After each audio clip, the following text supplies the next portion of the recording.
I think most of you probably know who I am. If you don't, a little bit of background here. I teach down at the Institute. Over the years, I've taught mostly in the 1s and 3s. I've taught kind of like the financial and practice management component, as well as teaching in all of the different essentials over the years. I've been on the board of directors a couple of times. And so now I'm trying to slow down with it. So we're doing some webinars, doing some faculty consultation, some training we're going to do in the fall. So it's going to be kind of fun. I also teach some years to Detroit and Mercy. I teach occlusion there. That's actually probably going away. They keep cutting and cutting the curriculum. So as little occlusion as they get, they're going to probably have a little bit less. I also lecture and teach for a medical device sleep appliance manufacturer called Persona Sleep Technologies. I'm an administrator for SmileSource. Some of you are on our SmileSource members. I saw the names. So SmileSource is kind of a neat thing. They've got a loose relationship with the Pankey Institute that's really nice. Their folks are able to come down for a little bit of a discounted rate, which is nice. And then SmileSource is doing some other nice things for them. So it's a great way for some people to get together and save some money in their practice. And they're fiercely guarding the independent practice of dentistry, which is something we believe strongly in. And then finally, my functional consulting business, which another thing I'm trying to slow down, to travel less and be home a lot more. So that's the plan there. So last time we talked about a very predictable kind of business model that we could look at for growth of a dental practice. And so I'm just going to spend a couple of seconds on that, and really not to try and reteach that, but just to say, to put in perspective how tonight fits into that piece of information. We talked about a model from Harvard Business Review, an article that talked about retention, percentage of the customer's wallet or business, and conversion. And then we said we could apply that to dentistry and talk about re-care is kind of like the retention component of a business. Case acceptance is kind of like selling more to each customer or client. And the language might be uncomfortable for you, but please understand that we never sell anything that somebody doesn't need. So it's really just a way, a shorthand for us to get to the point. The new patients are, of course, the conversion aspect of turning prospects into customers. We don't use the term customers very often. Some people call them clients instead of patients. That's fine. But if we focus on those three things, we're going to grow our practice. And the key thing is, a lot of times people will think we need more new patients, and they'll put that thing up front. But really, it's really making sure that we retain the existing patients and then sell more effectively to them so that we get more people to say yes to the dentistry that we know they need. And then we can come back and worry about new patients. Otherwise, you just can't get enough new patients to stay busy enough. And that's one of the challenges we have with practices that are focused on tooth-centered dentistry. Thank you. It's so cool that we have the opportunity to look at a lower volume, fee-for-service, relationship-based comprehensive care model rather than here's what your insurance covers. And so that's just so fulfilling and feels really great. So we took this concept and we applied it to a matrix that we said is a growth matrix that we can use from a planning perspective. We can look at retention, case acceptance, and new patient flow. And then across the top, we can look at how would we measure those things? What are the benchmarks? What are the KPIs, the key performance indicators? What are the goals and objectives? Maybe we're seeing 10 new patients a month and we want 15.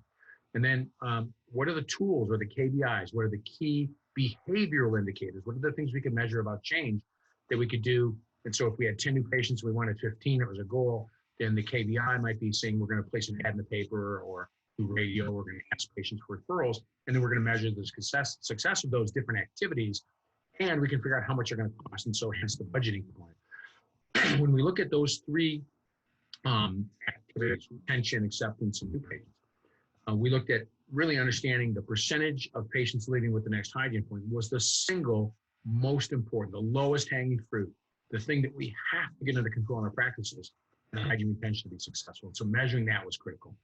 We talked very briefly about case acceptance. We'll talk a lot more about tonight. And one of the tools that we said we could easily look at, we could easily measure the use of was how often did we use the intraoral camera? Because what we've seen in every venue, in every consulting arrangement we've ever seen, practices that use the intraoral camera more have, surprise, higher levels of case acceptance. When patients see things on this great big screen, they are moved more easily towards saying yes. They understand that's them up there on the screen, and they get a little bit more of an emotional connection. The other thing that's important to remember is most people learn visually rather than auditory or behaviorally with experiential learning. There's always a component of everything to most learning processes and objectives, but 65% of the population are visual learners. And so seeing things is critical. Of the other 35%, there's almost always a strong visual component to even an experiential kind of learning, and sometimes even to an auditory learning, especially when it's something about that's personal to themselves. So the visual component is so critical. And then finally, when we looked at new patient flow, we really talked about the easiest / the best way to get more new patients was to ask the existing patient population referrals. So we started to create this grid. We started to talk about these blocking matrix, kind of blocking and tackling kind of thing. And the critical thing is you put this matrix together and you work on that for months and months and months or a year and see and measure the improvement you had by driving behavioral changes in that tools and KPI category and not spending too much money. And that's what's great. Retention, very inexpensive to work on. Case acceptance, spending a little bit more time with patients, as we'll see tonight. And the new patient flow, asking for referrals was critical. So that kind of brings us back up to where we are tonight. So tonight, we're going to take that one thing. We're going to go deeper and talk about improving case acceptance. And I want to think about that case acceptance this way. There's two parts to case acceptance. And this was a big deal for me to figure out. I'd never heard this terminology before.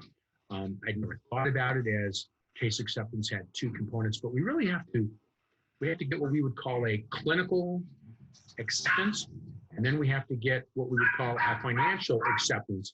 Hey, I've got a friend at the door here trying to say hello to me. So you can hear that in the background. I apologize for that, but someone will probably come take that little furry fellow away. So there's a clinical acceptance that we need to get from the patients, and then there's the financial component, and that's usually a lot harder. So we'll see patients leave the back, and we call it the back of the office, where they're seeing somebody clinically, and they'll walk up to the front desk, and it's like they lose their mind. As they come up through the hallway, they get back to the front. So we said, so what's the next steps? And they go, well, I don't know. Well, they talked about this and that, but I don't know. They say, well, it says here on the slip, on the writing slip, you should make an appointment for this. We're going to start with this. So I don't know. I'm going to go and think about it. And there's some sort of brain disconnect that happens between the back and the front. And so getting that financial close, moving them from just saying yes to me clinically in the back, and now saying yes to the admin team up in the front, that connection is much harder to get. So we want to talk about both sides of that close and what are the things we can do to drive those. And then I want one more thing to roll back. I want us to sit back at the end and just kind of take a look at where does the patient go in this journey? We often talk about this case acceptance from our perspective, and we should, because we're trying to control and modify patients' behavior and move them to make better choices about health. But at the same time, I think it's critically important that we understand where they are and how they journey with us in this relationship. And I think it'll give us some perspective of a way that we can measure how successful we're being. This should be familiar to anybody who's been down at the Pankey Institute, so I'm not trying to reteach this by any means, but I am trying to remind us or recall how important in case acceptance this learning ladder is, that when a patient is unaware, it's really hard to ask them to take an action. Until they become interested, believe or trust in us, until they really say something to us, it indicates a commitment on their part to want to go further. Like, doctor, what do you think we should do? Thank you so much for asking. Once they ask that question, then I've got the right to give them the answer. Here's the action you take. We need to schedule these appointments. We need to go get the implant done first. We need to refer you to the periodonts. We need to clean your teeth more often. But whatever that might be. But many times there's a disconnect that happens between us doing an examination and gathering some information, then asking the patient to take an action, but we haven't thought about where they are on this learning ladder. And until they've really worked their way up this learning ladder with us and we're consciously thinking about where they are, we probably shouldn't be telling patients, and here's the action you should take, here's the treatment plan, here's what I recommend you should do.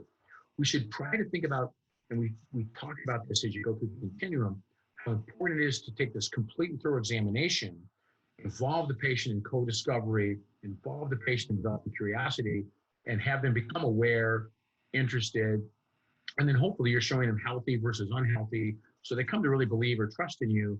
And then if you're listening well, and we talk about our listening exercises as being so critically important, then eventually they'll probably turn to you as somebody that they can trust and say, well, what do you think we should do? And isn't that exactly where we want patients? We want them to have walked up this learning ladder. I remember when Ozzy, teaching my C1, back then we used to call it the E1, about 100 years ago, it was 1985. Some of you weren't even born then, I know. But in 1985, I remember him talking to us. Here I am 4 years out of dental school and talking about the disconnect between their awareness, interests, beliefs, and this commitment to doing something about the problem that they have versus us telling them, listen to the word, telling them what they should be doing. But I'm getting at it.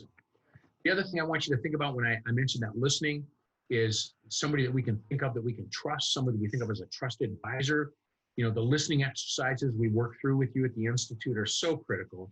You know, where we sit in those pairs and we ask those follow-up questions about whatever the other person said. And we do that for a couple of minutes. Really starts to hone that skill of intentional listening, not pretending to listen, not passive listening, not active listening where you nod your head or occasionally repeat back for clarification, but really asking follow-up questions, not to do that for 20 or 30 minutes in a conversation, of course not, but knowing that asking the right kinds of follow-up questions, accepting the patient non-judgmentally with unconditional love, helps that person come to understand when you're listening well, how much you care. Listening helps people understand that we care. And caring is what we see in other people. When they care about us, we tend to trust them. And we ask those people we trust for advice. So there's this logical development in the relationship, which actually can occur very quickly in a dental practice like ours. A Pankey practice that's so different than what's covered by insurance. And here's the broken down tooth, let's go fix this. Will it be covered, won't it be covered? Instead of having this time that we spend in this preclinical interview, getting to know our patient. And of course, we know our work and we know ourselves. And we'll apply that knowledge.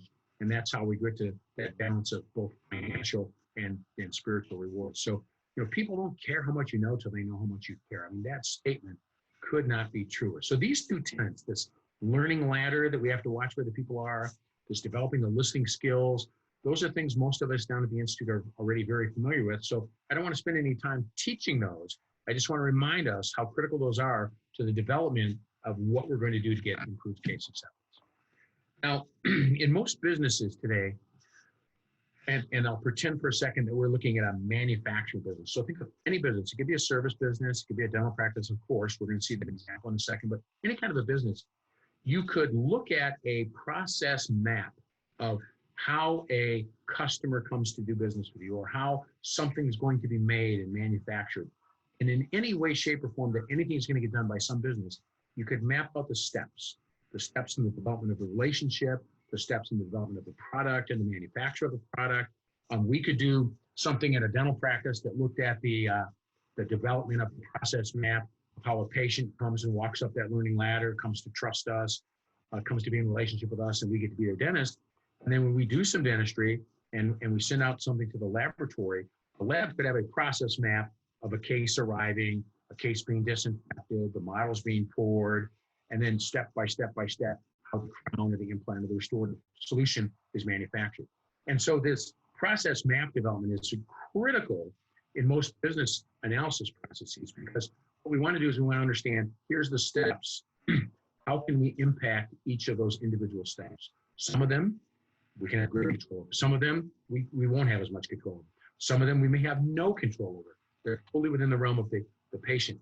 But by identifying the steps where we can have the most influence, we can look at the map and then we can choose to spend more of our time, effort, and energy on the steps where we can have the greatest impact. For example, I would argue that when you look at the process map of a patient coming through a new patient visit, maybe needing some comprehensive care, the amount of time we spend with them in that preclinical interview, in the new patient exam, developing that curiosity, co-discovery, helping them understand about their mouth, that investment in time is a huge motivator so that down the road, they're more likely to say yes to our treatment plan.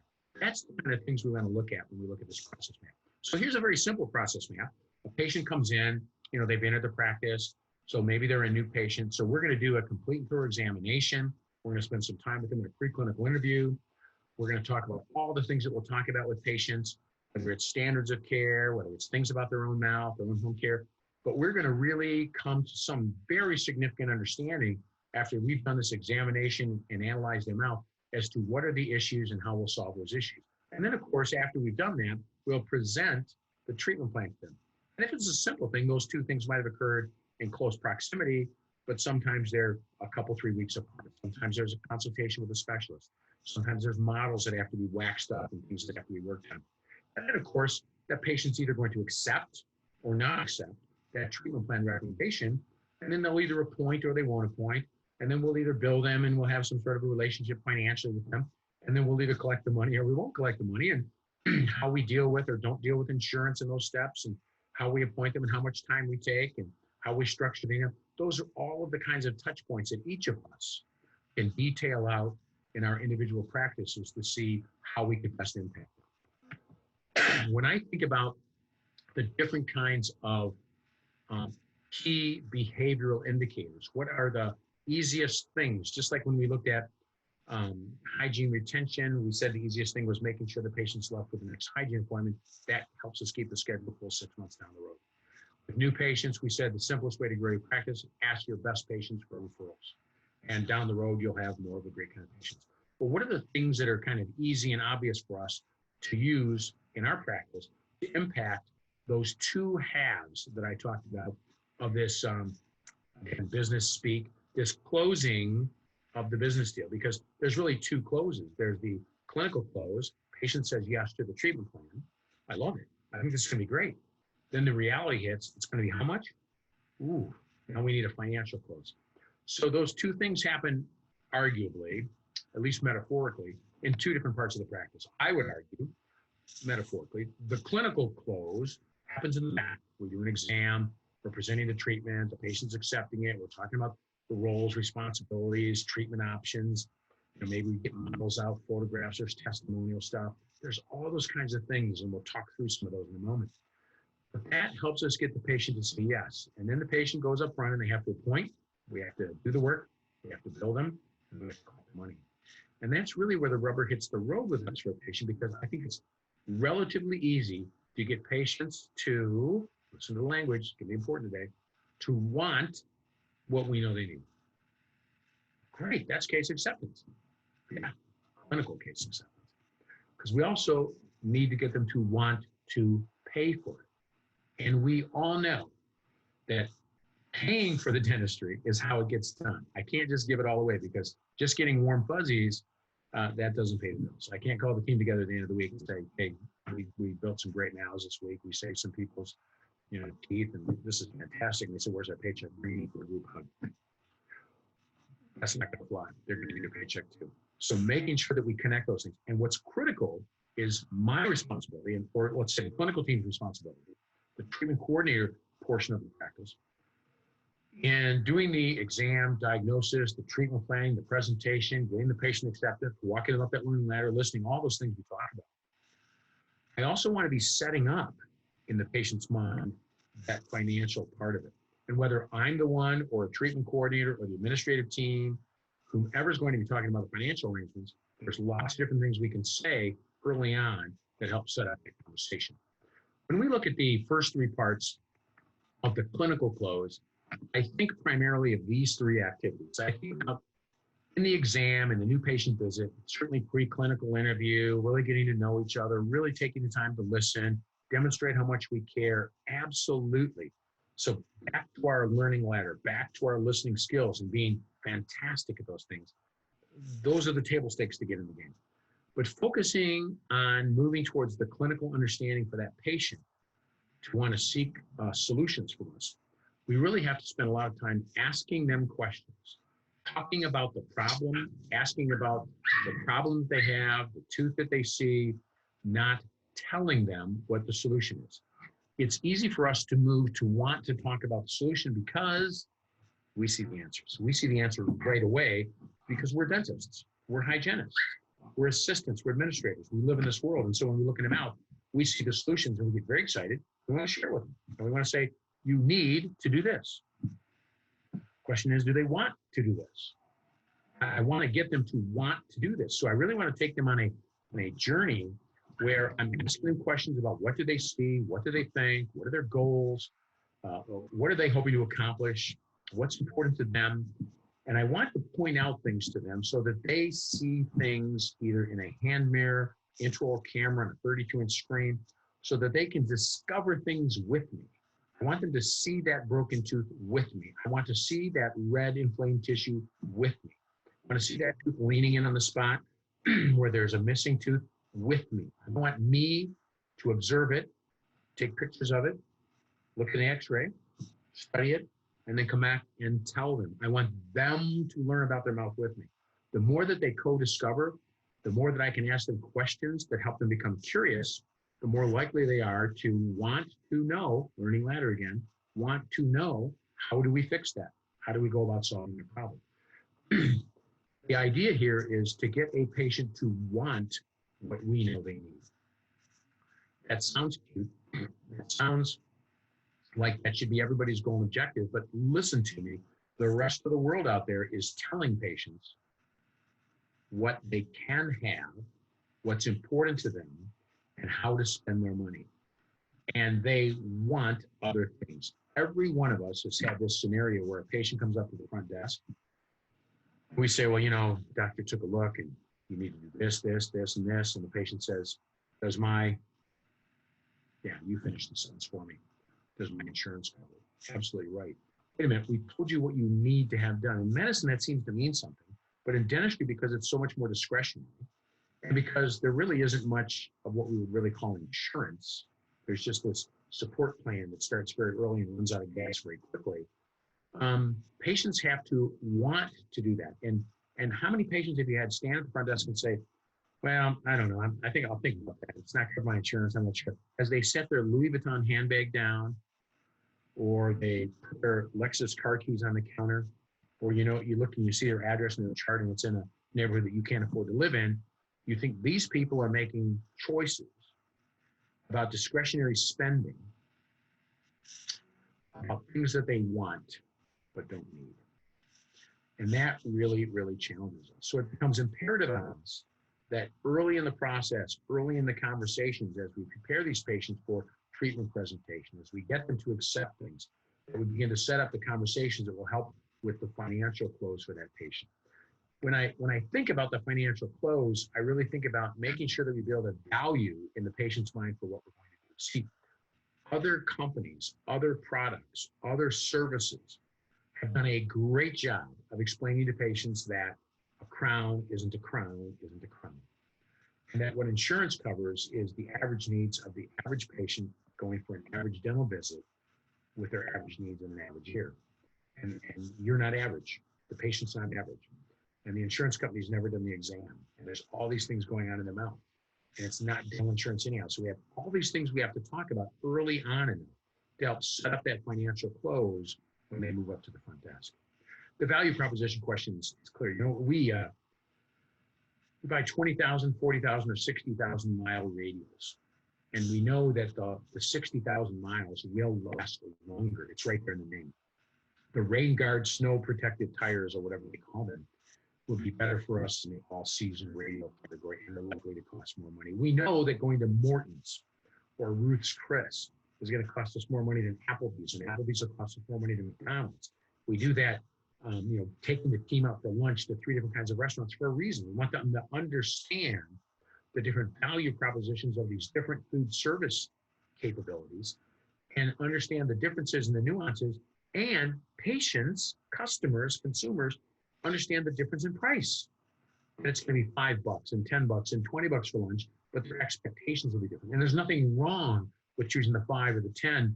It's just that maybe we're trying to be a little better supplier of goods and services when it comes to dentistry. We're trying to be more of a Morton's or a Ruth's Chris from a service perspective, a quality of care, the kind of labs that I use. But patients don't understand that about dentistry. We have to teach them that. We have to do what we call humble bragging. And whether it's, I remember in the old days, we would point out silver fillings and how we polish them and say things to patients about, so take a look here. What do you think about this filling? Oh my God, that looks beautiful. I say, yeah, this one really shined up nicely. It looks a little different than this one here. And I show them an old filling and an ulcer. They go, oh my God, that looks terrible. I said, yeah, honestly, if you'd have come into me 5 or 10 years ago, my restoration might have looked like that too. But what we have found is if we spend just a few more minutes polishing them like we did and putting those little nooks and crannies in there, 2 things happen that are really important for you. One, that tooth works and functions more like a real tooth with those nooks and crannies and shaped like that. We adjusted the bite on it. And then also, because we polish them, they last longer.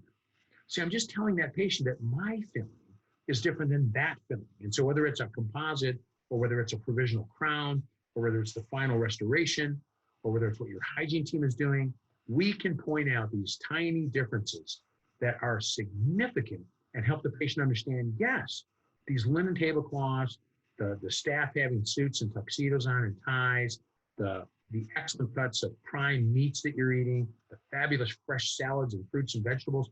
Yes, look how much nicer the food here is at Morton's than the dentistry would be at this average Joe's. So it's us helping to educate those patients so that they are freer to make a choice for the 60,000-mile radius with the all-weather treadmill. See, we have to educate them that dentistry isn't dentistry, that UCR and PPOs are things that probably take away from the best kind of experience you can have by selecting a dental practice. Doesn't mean there's anything wrong with those kinds. And there's great dentists serving great numbers of patients with those kinds of needs. It's just most of us who aspire to, lower volume, fee-for-service, relationship-based comprehensive care, strive to do this kind of work. We want to do our best stuff for and with people that we like. The individual options are important because, my gosh, I don't know too many people who can just walk up and say it's $13,000 or it's $25,000 or $40,000 and plunk down their check. I love it when those bluebirds walk in and those unicorns come in and they don't care what it costs and they write the check for the whole thing. But most of the time, patients buy on what we call a payment plan. They look at what's monthly costing them over 2 or 3 years. And I'm getting ready to lease a new car right as we speak. I was texting the gentleman this afternoon, and that's kind of what we're talking about. I mean, there's the actual value, but I'm looking to actually save.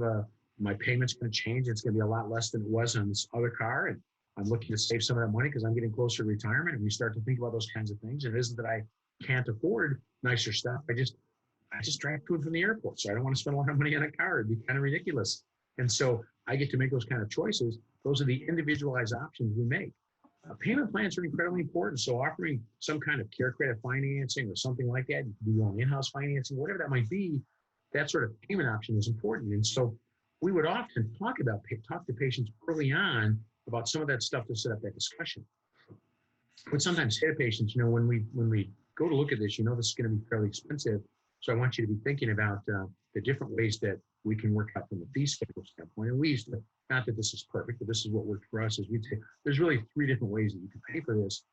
You can just pay as you go along. So we do some work, you pay for that work. We do some more work, you pay for more work, and we keep doing it. It's going to take several months for us to get through all of this.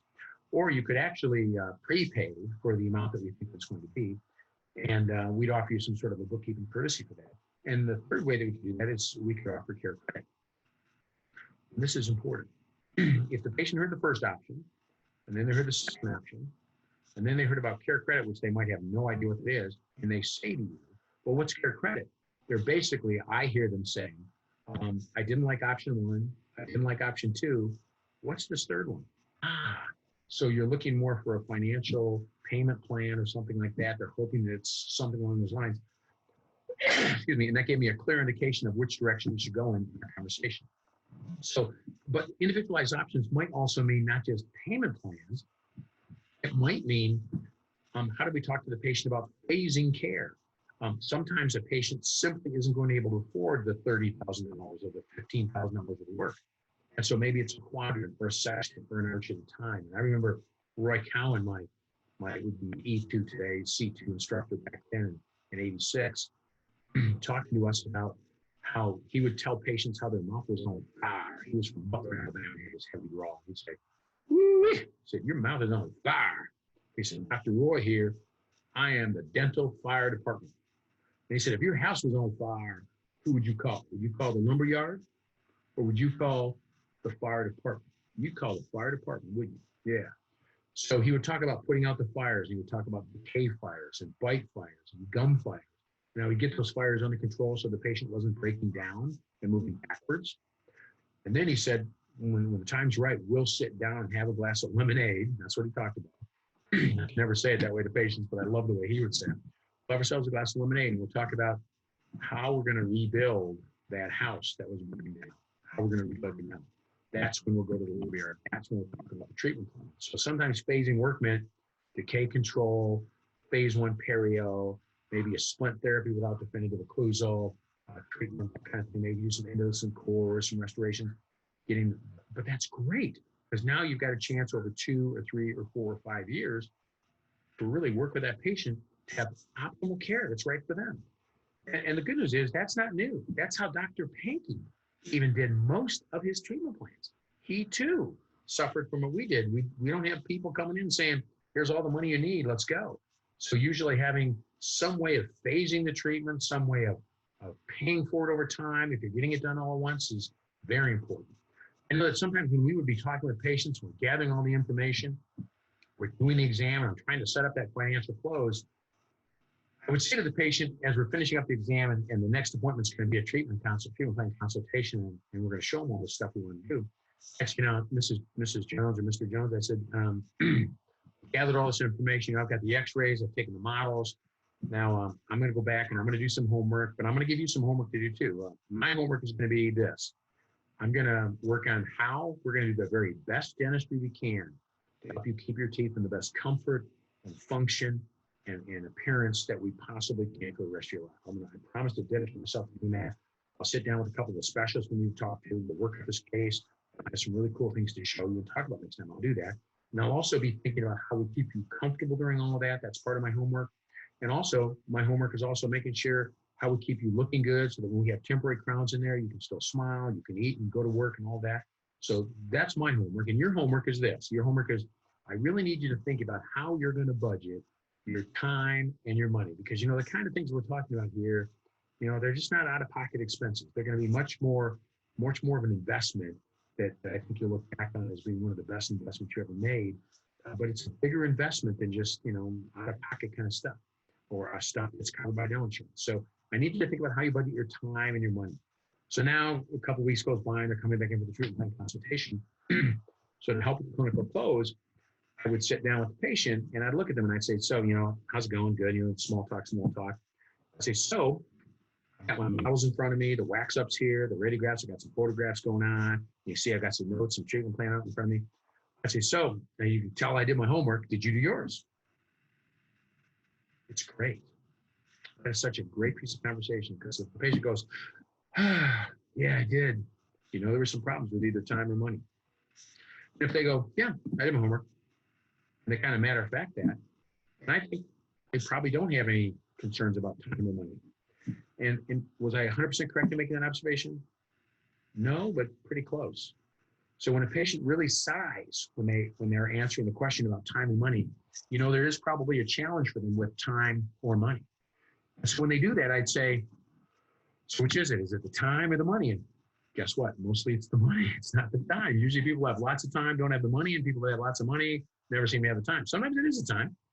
And sometimes it's busyness in their lives and they're trying to fit it in between other things, but usually it was the money. So here's what I would do to help them with the clinical close or help them with the financial close. I'd say, so the money, and I go, yeah. I go, you're worried about how much it's going to cost? They go, yeah, it sounds like it's going to be expensive. I go, yeah, it probably is. I go, let me ask you something. I always feel like if money is an issue, they are not going to hear anything I say unless we talk about money and get that out of the way. It's critical that we answer their chief complaint. Remember that? Just like we would when they were looking at them as a dental patient on dental issues. What's your chief complaint? And if they've got this broken front tooth, and I'm telling them about perio and TMD and palpating muscles and all this crap, and they're like, this looks ugly. They don't hear me. They don't process it because they're focused on this. I got to take care of that.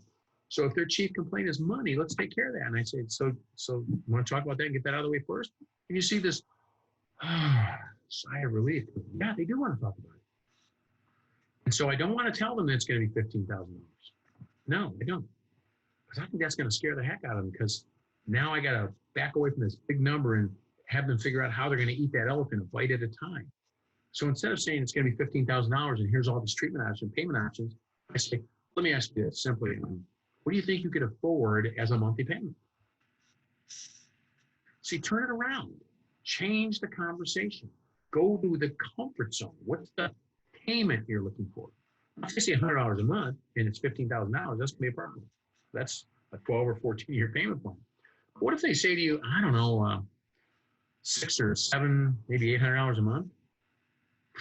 Get a $15,000 treatment plan, and they can pay $700 or $800 a month. That's a year and a half. That's no problem. If they can make that kind of payment, I want to carry that note instead of shuffling it off to Care Credit for Pete's sakes. So you see how by diffusing the conversation about money down to the conversation about payment plans. I said I was just buying a car. And the gentleman at the first dealership and the second dealership said, so what's the monthly payment you're trying to get to? And I wouldn't tell him. I wouldn't tell him, because then I'm giving him control. And I say, I'm more concerned with figuring out, what you're going to give me for my car that I'm trading in, and what your lease payment will be on this car. And then I'll see if that fits what I have in mind for a budget and tell you what we want to do. So I made, get them to be a little bit uncomfortable, get them to be a little bit more creative, and wherever they start, and they always come down, and I hate buying a car for that reason. So I've used True Car for a couple of them, but I just can't figure out how to use that very well for a lease. But in this situation, I want to try and relieve that pressure from the patient and say to them, what can you afford as a monthly payment? So individualized options, phasing, individualized option, payment plans, helping close that financial component of the relationship with those pieces of discussion. Probably the single biggest thing I can tee up. I play golf today, so that's great analogy or metaphor. But I can tee up for my team is to talk about the role of insurance. And I think we should talk about the role of insurance to all of our patients, but I think we should talk about that very, very early in the relationship. Every one of our new patients who has dental insurance, when they come in, I know they have insurance. It's on their forms, and I can see that there. So we're making small talk and like that. And I usually kind of lay out a little outline of what the appointment's going to be like. I'll tell them how we're going to, first I'm going to go over their medical and dental history with them, and I'll get to know a lot more of them. But at the same time, they get to be interviewing me, because if they should happen to choose me to be the dentist for themselves, their family, their friends, wouldn't it be nice if my philosophy of treatment and my approach to seeing them as a patient was consistent with what they wanted for themselves and their friends and their family. I'll set the kind of conversation, and I'll say, and then we're going to do a very complete thorough examination, probably the most complete thorough examination we've ever had done. We're going to do an oral cancer exam, muscle palpation, listen to judgment. We'll look at soft tissues, hard tissues. We'll look at the teeth. I go down this big list of stuff we're going to do, which is different than they've had at other dentists, where they go in and they start looking for decay right away and coming in roller skates and going out on ice skates or something like that. So I'm trying to set up this conversation, but somewhere while we're talking, and I'll say, then we'll sit you up and I'll give you kind of an overview of what we see, depending on how things go. And I have some things we'll talk about in the preclinical interview. We'll talk about perio in general, so that they have some standards about what perio is and what it isn't before we look in the mouth. And then I'll talk about clenching and grinding and bruxism and worn teeth before we look in their mouth, so that there's some standards that they can apply. They can sort of grade themselves when I get them curious. So I'm really setting up all kinds of pieces to help them co-discover and almost co-diagnose with me that gum doesn't look as good as this gum. That looks like worn tooth over there, and I should be concerned. I'm setting up all that stuff. But on the insurance thing, I'll say to a new patient, and I see here, Mrs. Jones, that you have dental insurance. I said, I always find that kind of funny. Now, they don't find their insurance funny, so you better not stop there. But I always find that kind of funny. I said, you know why? And they go, why? I go, because we invented it. So I'm going to really talk to the patient about the role of insurance in 3 different ways. I'm going to talk about with some self-deprecating humor about what insurance is and what it isn't. And I'm going to give them some very cogent examples that will help them clearly understand that dental insurance is not insurance at all. And then finally, I'll have this one great big thing to close with that I call dropping the bomb, to really put their insurance in perspective. I'll say, I see you have dental insurance here. I always find that kind of funny. You want to mind? I go, yeah, because we invented it. I go, can you imagine that? That's like letting the wolf guard the chicken coop. I said, the problem is, though, Mrs. Jones, when we invented it, we didn't go to business school. We went to dental school. So when we invented dental insurance, we did some really, really stupid things. First thing we did is we called it insurance, and it's not. If you look at the word insurance in the dictionary, it says when a third party takes the risk for a catastrophic loss. It does. Mrs. Jones, what does your insurance cover on an annual basis? And it's usually $1,200 or $1,500 if it's that much. I said, that's more money than you probably have in your purse or I have in my wallet, but it's not a catastrophe for most people. It's a lot of money, but it's not a catastrophe. I said, if your house burned down or a tsunami wiped it away or a tornado or something, hurricane down here in Florida, or you had open heart surgery or, you totaled your car or something like that would be a catastrophe if you didn't have insurance. Patients get that. When you say that to them, they go, I never thought of it quite that way. I go, yeah, because I said, we called it the wrong thing. In fact, if your car insurance worked like dental insurance and you totaled your car and you had Geico and you went down there and the gecko was there and you said, oh, I've totaled my car. What do I do? And he said, oh, no worries, mate.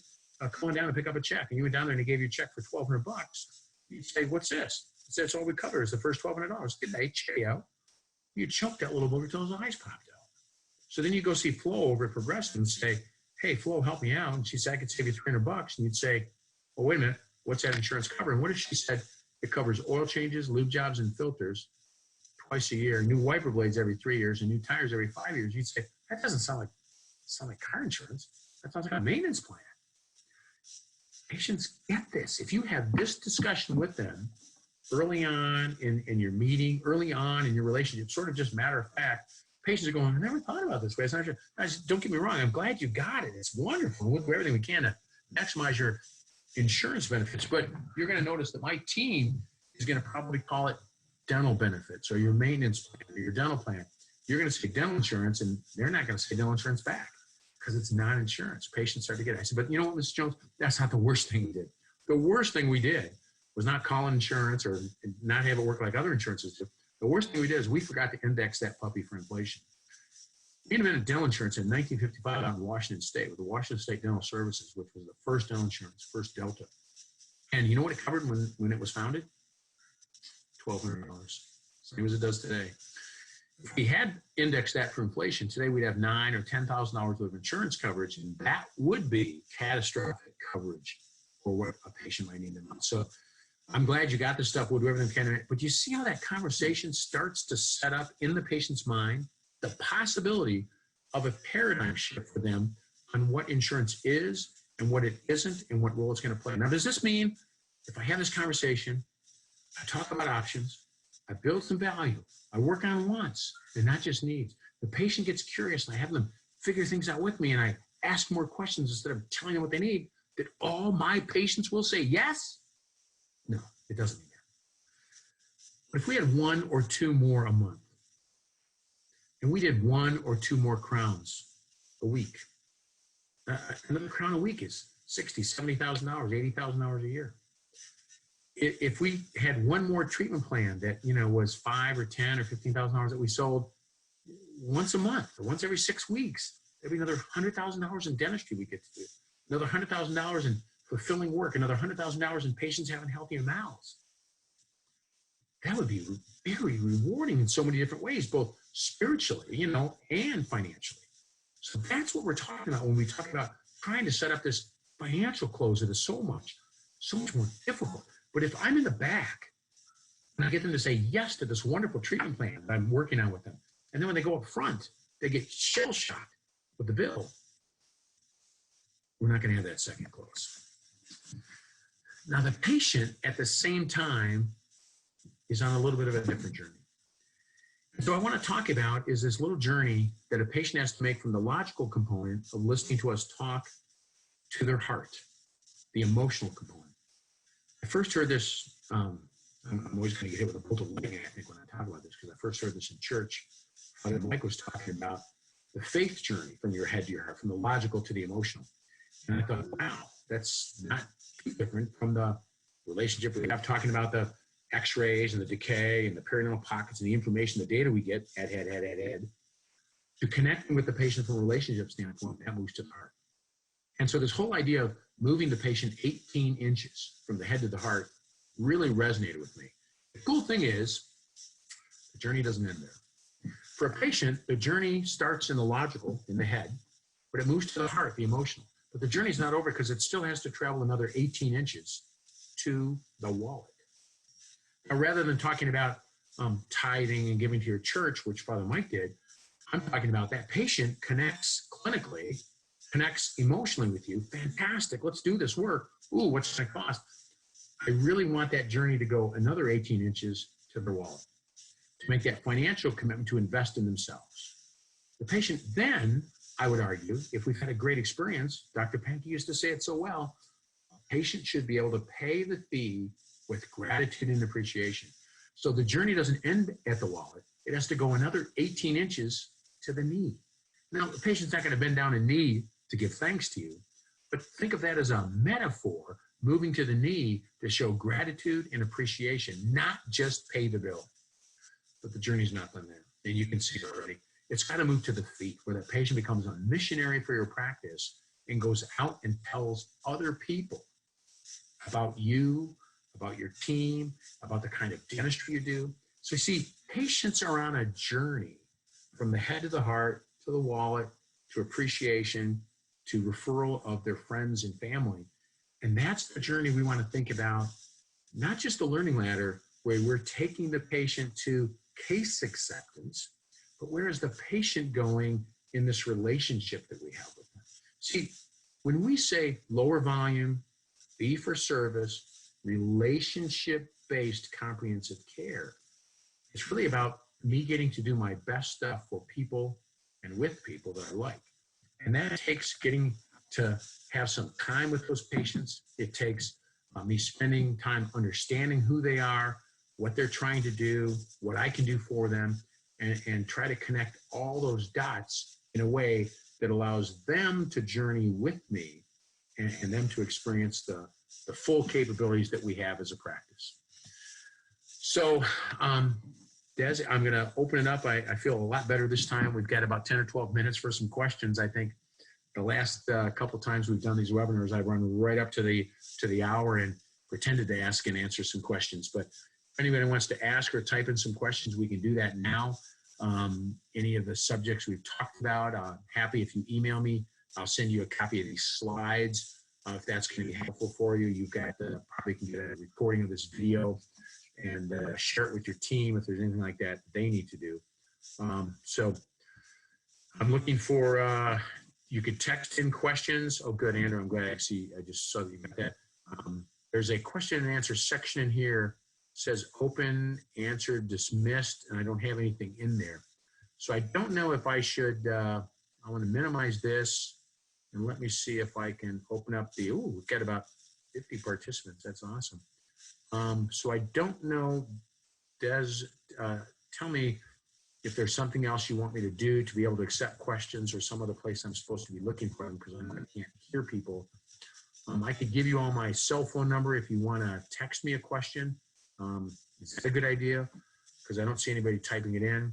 It's just in the chat. Okay, she's telling me that. I'm looking for the chat. Stop video, participants, Q&A, polls, new share, pause, share, annotate. I got one question popped up in the questions. It says, Ryan says, you talked about 3 payment options, pay-as-you-go, prepay, or care credit. You also mentioned that homework conversation. Can you explain the flow and how these two come together? Yeah, so good question. So not every patient will I have that discussion about pay-as-you-go, prepay, or care credit. That might happen up at the front when we're ready to have the financial relationship up there. I will almost always send people away with the idea of doing homework, though. So they'll do the homework, they'll come back, and then if I think it's so I'll always have on a case, not on you need 2 crowns in a film, but on something that's going to be significant enough that I'm going to maybe do a wax set, I'm going to do some sort of a show and tell for them. I will always send them home with homework. When that comes back, when we start talking about the financial, I might talk about the 3 different ways to pay. I might have gotten them comfortable with the idea of the dollar volume. That would drive them right towards either care credit or we would finance it ourselves. We would usually finance it ourselves if we were at risk. And sometimes I'd want a chunk of it down. But oftentimes the admin team would talk about, well, there's really 3 different ways. So they would do that. If a patient didn't seem to have any concerns about the cost, I'd go through the treatment plan, get their acceptance. So now the total fee for this, including all of the contingencies that I think we could plan for, most that this could cost would be $15,500. I built in there a couple courses we might not have to do, sometimes even 1 crown we might not have to do. And then I'll let Jan go over or Iris go over the financial arrangements with you. And that's when they would say, pay as you go, prepay or care credit. So that's how I would put those 2 together from a flow standpoint. Next question, where do you begin with report for new patients? Honestly, from the first moment that they call. The first moment that they call and they say, hey, I was calling to make an appointment. I was referred to by Kevin Jones. We go, oh, Kevin, good patient of ours. We've known him for a long time. Mark goes down the street for him. They go to church together. The kids go to school together, whatever the story is. So we make that kind of connection. And we begin that rapport right there from the referral. That's the first contact they have with us. Sometimes then we will actually call the referring patient and say, hey, Mr. Smith or Kevin, Kevin Jones is referred. So I'd say, hey, Kevin, yeah, it's Mark Murphy calling. And sometimes it was me, sometimes it's a team member. But I would say, Kevin, this is Mark Murphy calling. Hey, how you doing? Hey, listen, I was just calling because Bill Smith was in the other day, and he said you'd refer him, and I just wanted to personally call him. Thank you so much. We're looking forward to seeing him, or we enjoyed seeing him, something like that. And sometimes Kevin would offer, I would never ask, but sometimes Kevin would offer some insight to help me know and understand and develop some of the rapport. And sometimes that would happen before the new patient came in and sometimes afterwards. Cliff's got a question. Are there any ways to work as a Delta general provider to have these discussions?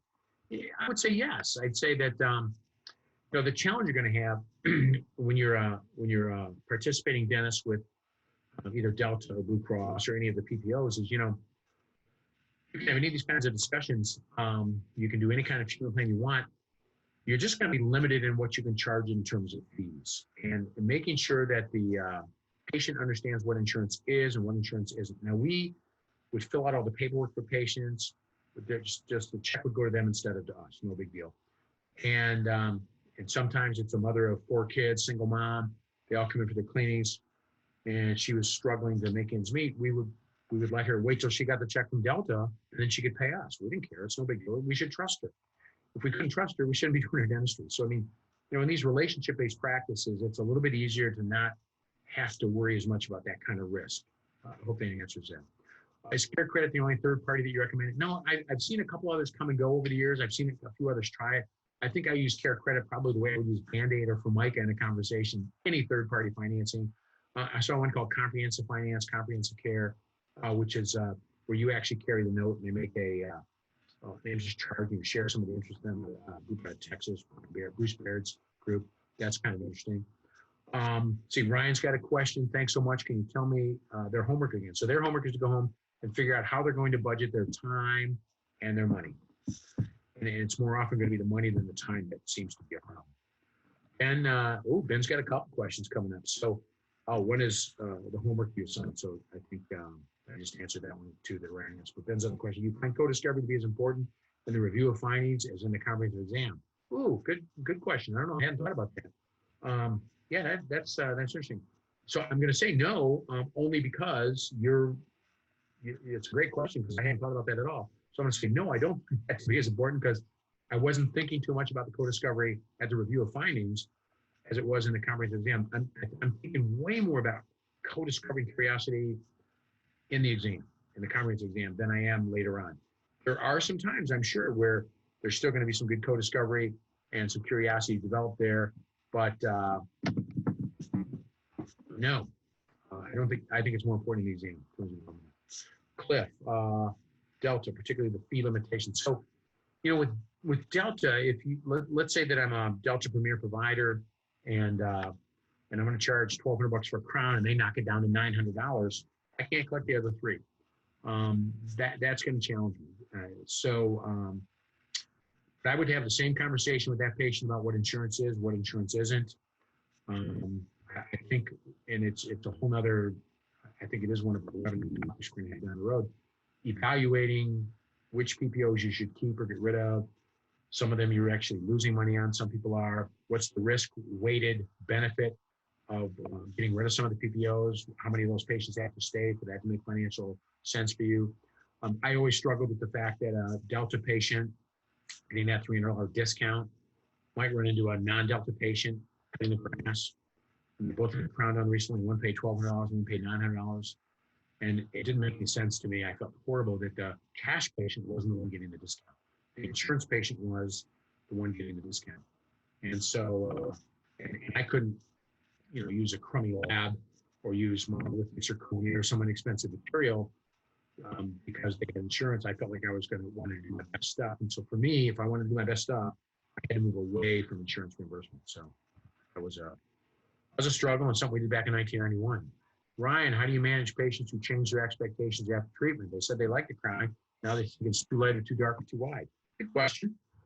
So I run into that same problem before. And so I can't even remember who, but somebody, a wise aesthetic dentist once said to me, might have been Gerard Sheesh, I don't know, it doesn't matter. Somebody said to me, when it comes to these aesthetic cases, especially if you start to get the feeling that the patient's looking at a lot of things, really closely like that, and that's not how people look at the teeth, is set up some expectations and get you and the patient to agree. So on these front teeth, we want to lighten the color, all of them, and you're going to get to spend that shade with me. We're going to lighten the color. We want to round those little embrasure corners a little bit, those little line angles, because they're very sharp, and that's a very masculine look. We're going to get them softer looking there. Love that. And then there's a little bit of crookedness to them, and so we're going to try and even that out. So the 3 goals we have. Dum, dum, dum. I'm going to write those down. You get done with the crown. But do you agree that they're lighter? Yeah. How's the corner doing? Fantastic. So now there's kind of this completion of the contract. So sometimes we would set that up, but somebody gave me that idea, and I can't recall who. I'd like to give them credit if I can. Thank you for your lecture. Can you give us advice for being able, this is Cavasos. Thank you for your lecture. Can you give us advice for being able to take a staff with a PPO mindset to transform, change them into a staff that values comprehensive care? Yeah, that's a longer answer than we have time for here, but it's about modeling, setting up an example in front of them so that they see this better place to do dentistry. They see the compromises you have to make in the PPO world with the amount of time you spend or how much money you spend on the laboratory work in order to try and break even, and that those patients are costing them money, that if we were getting our full fee, they would get more of the full fee, that the pie piece they get would be bigger too, because the pie would be bigger. So I would example greatness, I would example excellence, let them see that, and many of them would come along with you. Honestly, usually the problem is more in the dentist's mind than in the team's mind. If the dentist can get there and set that example, the team is much more likely to follow and feel like that's a preferred place to go. That's leadership. That's the whole leadership conversation that we could add. We've got a summarizer here. Kevin wants to know what are your top 3 tips from today's webinar or takeaways? So probably backwards, I'd say always being sensitive to the patient's journey. I would also say that part of my responsibility in the back is to help make the people in the front's job easier. And whether that's telling them when we put an emergency in the morning huddle or helping set up the financial close, I want to make their job easier. And in turn, they'll probably want to make my job easier for me. The third thing is to be an incredible listener with the patient. We could be mediocre dentists, we could be mediocre treatment planners, we could be mediocre technicians, but if we're great listeners, people know how much we care, and we become in better relationships with them. How does Dr. Murphy go from the what to the how to the why, as you stated in the first part of your lecture? I didn't actually state that, it was just in the slide.